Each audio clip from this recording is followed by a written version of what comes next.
Should you quit your job as a woman and depend on your husband financially after you get married? Should you quit your professional career and focus on being a wife and eventually a mother?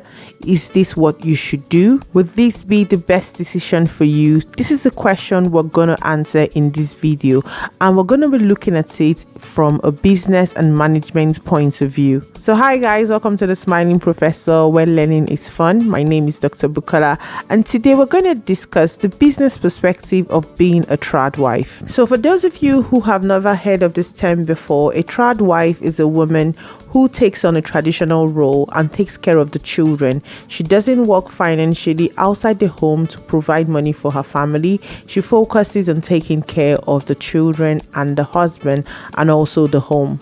And this has been a wide conversation on a lot of social media platforms. Should young ladies or young women aspire to be tradwives and just focus on taking care of their home and their children and their husband and their family? To answer this question, I think we need to look at it from a business perspective. Let me use an example. So imagine you are a woman and you are in your 20s and you meet someone, you fall in love and you're about to get married and you want to decide if you should be a tradwife. My question to you would be, imagine from now till 90 years old, would you be comfortable not working, not earning any money, depending on your husband or your partner for your financial responsibility, and you are confident that in 50 years time, in 20 years time, 30 years time, as long as God blessing you with long life, that all your financial needs are going to be met by this person? So whatever money you are going to make as a worker in the society,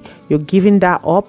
You're going to give up your pension you're going to get when you go older. All of this and all your financial responsibility, you are going to be giving it to this individual. My question to you would be, do you trust this person to take care of you in old age? Do you trust that this person is not going to abuse this opportunity? I know that marriage is about love, but it's also about finances, because we live in a society where you need money to survive.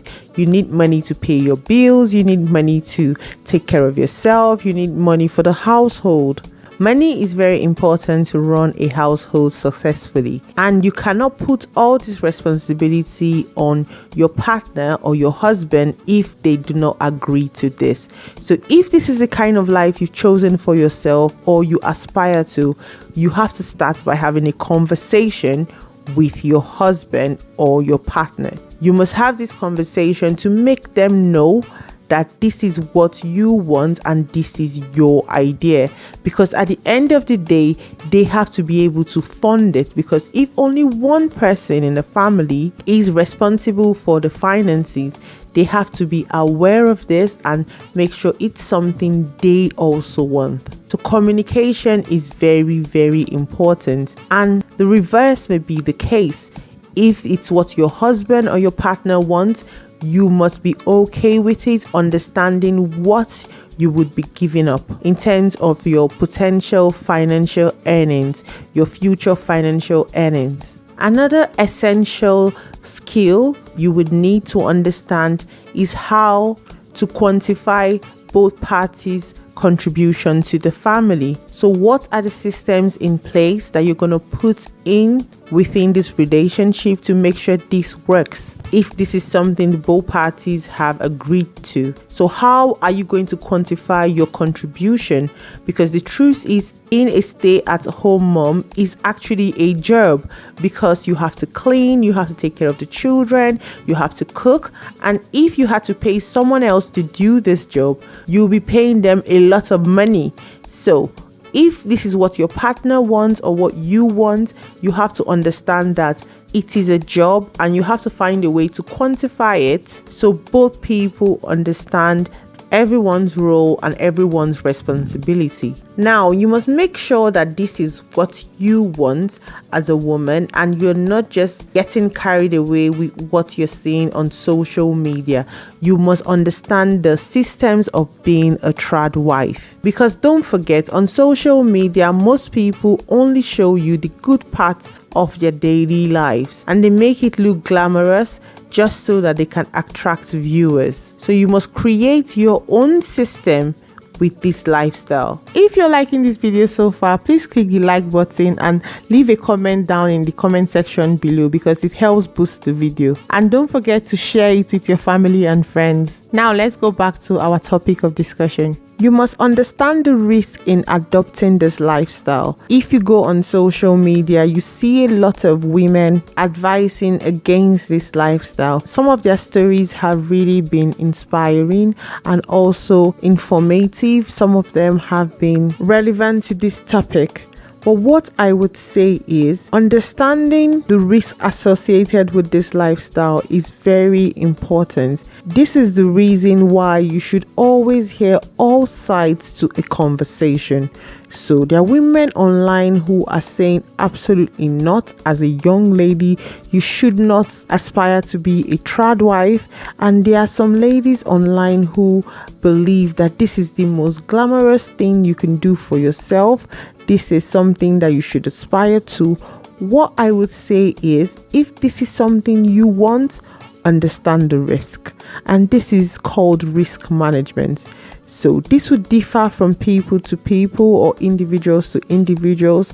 How this would look like for you would depend on you and your partner. So you have to understand that if you are going to give up earning money outside your family, if you're going to focus on the traditional duties of a wife, which includes taking care of the household, the husband, and the children, you would need money. And how this would look for you would be different, as I said before.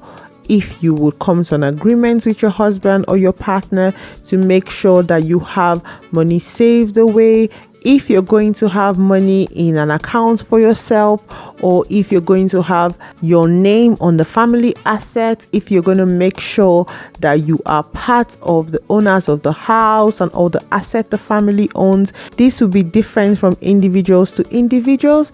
So make sure you understand the risk associated with this. And in management, we call this risk management. You have to identify the risks of this lifestyle, understanding that if something happens to your partner, if they leave you, or if something happens to them, if they are sick or something, you may not have access to money. If you have nothing saved, you have to evaluate the whole situation and make sure this is something you want and you understand the risks that is actually associated with this lifestyle, and you have to plan towards this. So identify the risk, make sure you are measuring the risk to understand or making an assessment of the whole situation, making sure that, I understand the risk of this lifestyle. I have decided to be a tradwife.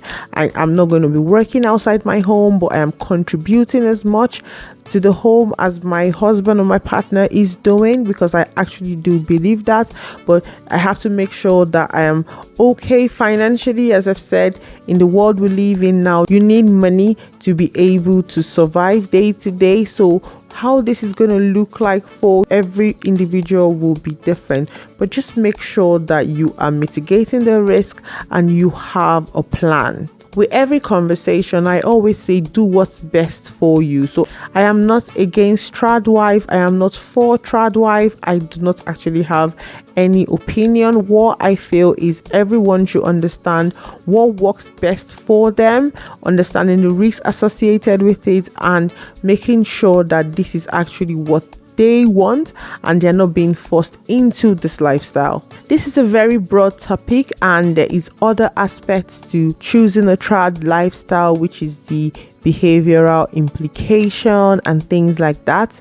But as you know, this channel we focus on business and management topics. If it's something you want us to discuss in more detail, the business and management perspective, please let me know down in the comment section below. I want to know your opinion as a woman. If you are a woman watching this video, what do you think about this topic? Do you think that it is actually a no to be a tradwife? Do you think it's something that the young ladies should aspire to? Do you think this is really dangerous? Let me know what you think down in the comment section below. below, because I would love to hear from you. Is this something you feel is really beneficial? Please let me know down in the comment section below. And if you have any topics that you would love for me to explore from a business and management perspective, also let me know down in the comment section below, or you can send me a personal mail. Thank you so much to everyone who's watched to the end of the video. If you're new to my channel, thank you so much for being here. If you're a returning subscriber, I really appreciate you, and I really appreciate the fact that you're back. Please put a comment in the comment section below, just so that I know and I can say hi to you. Don't forget to like and share my videos, and click the notification bell so you always know when I upload. Thanks guys, bye.